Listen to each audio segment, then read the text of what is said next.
Hey guys, Mostafa here. Today I'm going to talk about how to make and get business when you visit trade shows. This information also works for visiting seminars, networking events, and other, places that you visit. Anyway, so you're going to a trade show, and the interesting fact is there are a whole bunch of people that are there to sell, and you want to sell too.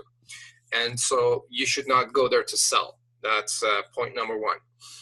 Point number two is you should go there to get referral partners. And I want to share with you how exactly to do that. So first you want to set goals that by visiting this trade show, I want to find 2 or 3 or 5 or 10 potential referral partners. I did this 2 or 3 weeks ago. I was looking for 5 referral partners. I found 10. Okay, then you want to put a monetary value or goal on that. I want to get 5 referral partners, and out of that, I want to get $50,000 in business, or $100,000, or $1 million in business. What is it that you're trying to get out of this? So you're visiting the trade show with an intention. A lot of people just go visit the trade shows. They just go out, hang out the whole day, give a whole bunch of business cards, come back home with a stack of business cards that they don't know anything about any of those business cards, and it's just a waste of time.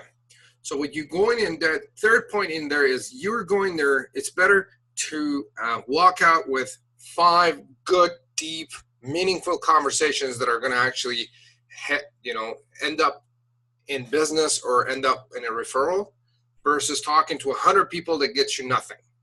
Okay, so quality is way more important here than quantity. Okay. So before you go to the show, usually there is a list of the exhibitors that you can get in and take a look. In that list, you want to take a look at your potential customers, if they're there. More importantly, potential referral partners and potential collaboration partners. Now, with referral partners, these are people that potentially work with the end user, or they work with your target market, or they know someone, or they work with someone that works with your target market. Collaboration projects are projects that, let's say that I specialize in building a pen and you specialize in building wallets. Now we could come together and collaborate, put our packages together and sell it as a new package to a potential customer. Or you do the beginning of a project because you specialize in the beginning of the project, and their company specializes at the end of the project. You get together and you collaborate on that project. Okay. So again, remember, these guys are not there to buy, they're there to sell. So you're not going to go there and try to sell them something. You're going to piss them off, they're going to brush you off, and it's not going to be pretty. So here's what the conversation looks like. You walk up to a booth, you walk up to someone that is presenting at a show, at a trade show, and I say, hi, how's it going? And they say, hey, it's good or bad. And I ask them, how's the trade show going for you? How's the show going for you? That's the first question. And they say, well, it's going good or going bad, or whatever the response is. My next question is, what are you trying to get out of this show? Okay. Then they'll tell me, hey, we're trying to find customers, and then that we're trying to get exposure, or we're introducing our new technology or product. Whatever it is, they'll tell you. The next question I ask is, what is a good referral for you? Who do you want to be introduced to?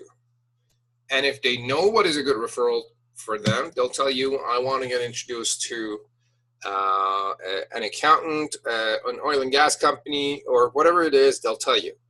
And if they don't know, ask them some more questions and dig deep, and maybe give them a little bit of coaching on what they need to be looking for. Like, who is your ideal customer? And then if you can introduce them to someone that they're looking for, then you would offer it if you feel like it's a good match.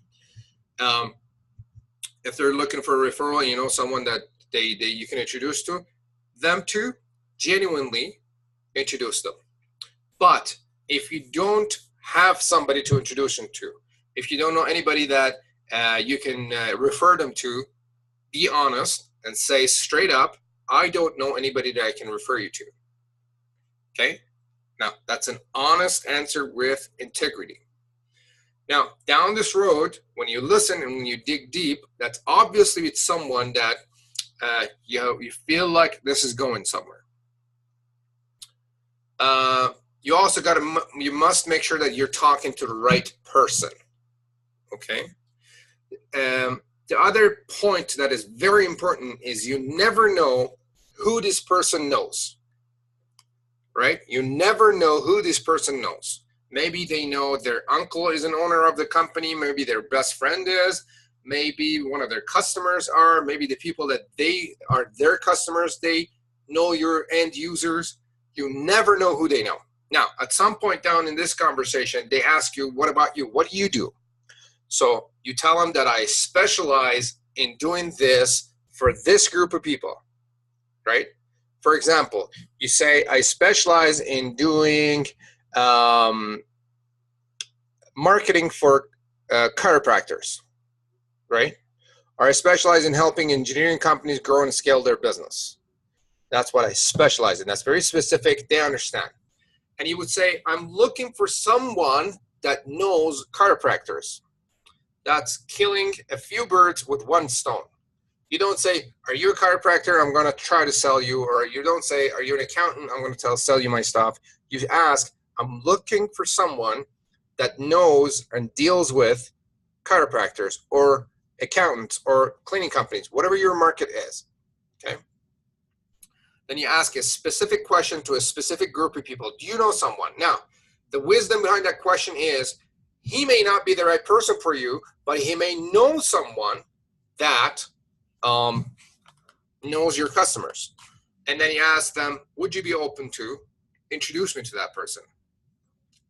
You might think it because this is the first time you met them, you can't ask that question. But if you've listened to them with good intentions, and you tried, and especially if you help them in a way or two, then asking for a referral to someone they know would become easy.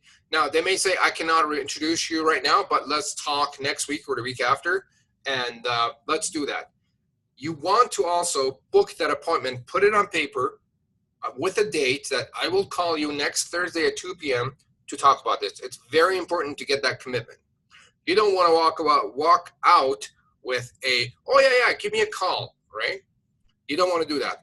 Also, back to the idea of if you know anybody that you can refer them to, you don't want to bullshit them. You don't want to just lie to their face, because their bullshit detectors will go up and they'll brush you off faster than you can imagine. So I've tried it, and I've seen a lot of people that try it. If you can help them, tell them that you can. If you cannot, don't tell them that you can, or tell them that you will. Or here's what I see people do. They'll be like, oh yeah, I'll see what I could do for you. Now, will you buy my stuff? Right? That's a lot of people I see, they do that approach, and it's not good. It's not healthy. Now, the second part is asking for a collaboration project. You would see that this guy or this company, you could collaborate with them, right? Hey, we do this part of the project, or you do that part of the project. Let's get together and discuss what we could do as a whole. Anyway, so with that, 2 goals that you're after: 1, collaboration projects; 2, referral partners or joint venture partners. Do you know someone that works with my customers? And they would say yes, given that you listen to them and you try to help. Now, it's better to talk to 5 people and come out and make meaningful conversation, and maybe make even 2 good connections, than to talk to 100 people with a stack of cards, and at the end of the day, you just go out for a beer to forget that all the time and money that you wasted. Because let's think about it. You have to take a day off. Sometimes you have to travel. You have to pay for the airfare. You have to pay for the hotel and whatnot. And you don't want to waste all that money and time by picking up business cards that don't really mean anything for you. Anyway, hope these tips work for you. If you have any questions, feel free to reach out to me. Leave a comment, like this video, share it, subscribe to our channel.